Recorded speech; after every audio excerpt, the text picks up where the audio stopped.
Totoo po bang pwedeng puwersahin ng nagpapaupa ang umuupa na paalisin ng bahay kapag hindi na ito nakakapagbayad ng renta? Yes or no? No, hindi pwedeng ikaw ang mamuwersa. Hindi pwedeng you take the law into your own hands.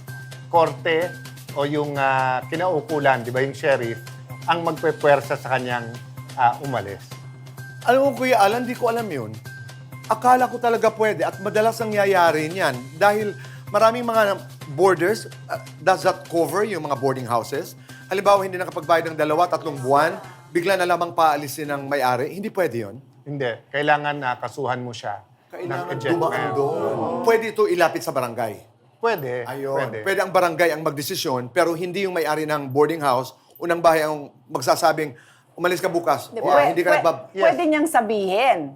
Pwede niyang sabihin. Pero pag hindi sumunod, yung puwersa, Yung wala puwersa. sa kanya. Yung Oo, puwersa, that's the operative keyword. word. Puwersa. Hindi rin pwedeng puwersahin ng barangay. Pwede lang magdesisyon yung barangay na mali ka, tama ka, umalis ka na. Pero kung ayaw niya, sa korte ka pa rin na pupunta. Pero kung mali ka, hindi lang pagpapaalis sa'yo ang pwedeng gawin ng korte. Pwede pang sabihin, ito yung mga danyos, ito mga damages na kailangan mong bayaran habang nandiyan ka.